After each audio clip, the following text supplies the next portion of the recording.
नमस्कार दोस्तों, एक्टिव साहिल स्टोरी की तरफ से आपका स्वागत है। ये कहानी आपको सफल बना सकती है।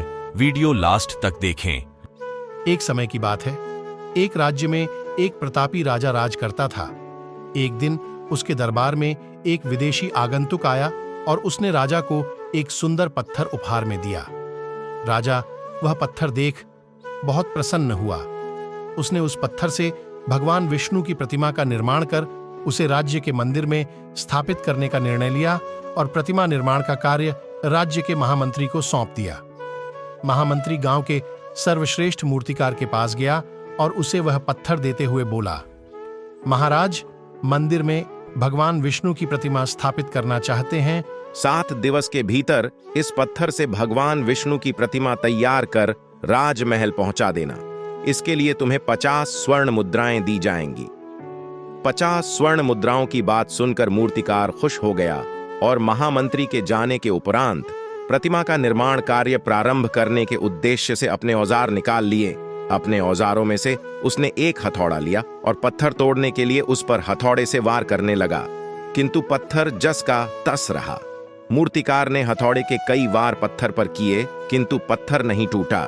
50 बार प्रयास करने के उपरांत मूर्तिकार ने अंतिम बार प्रयास करने के उद्देश्य से हथौड़ा उठाया, किंतु यह सोचकर हथौड़े पर प्रहार करने के पूर्व ही उसने हाथ खींच लिया कि जब 50 बार वार करने से पत्थर नहीं टूटा तो अब क्या टूटेगा। वह पत्थर लेकर वापस महामंत्री के पास गया और उसे यह कह वापस कराया कि इस पत्थर को तोड़ना नामुमकिन है, इसलिए इससे भगवान विष्णु की प्रतिमा नहीं बन सकती।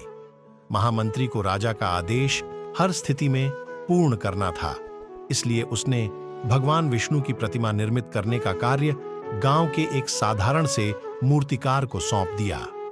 पत्थर लेकर मूर्तिकार ने महामंत्री के सामने ही उस पर हथौड़े से प्रहार किया और वह पत्थर एक बार में ही टूट गया। मित्रों, हम भी अपने जीवन में ऐसी परिस्थितियों से दो चार होते रहते हैं। कई बार किसी कार्य को करने के पूर्व या किसी समस्या के सामने आने पर उसका निराकरण करने के पूर्व ही हमारा आत्मविश्वास डगमगा जाता है और हम प्रयास किए बिना ही हार मान लेते हैं। कई बार हम 1-2 प्रयास में असफलता मिलने पर आगे प्रयास करना छोड़ देते हैं और उसमें हमें कामयाबी प्राप्त हो जाए। अगर आपको यह कहानी अच्छा लगा तो चैनल को सब्सक्राइब कर दें ताकि ऐसी कहानी लाने का प्रयास करेंगे। धन्यवाद।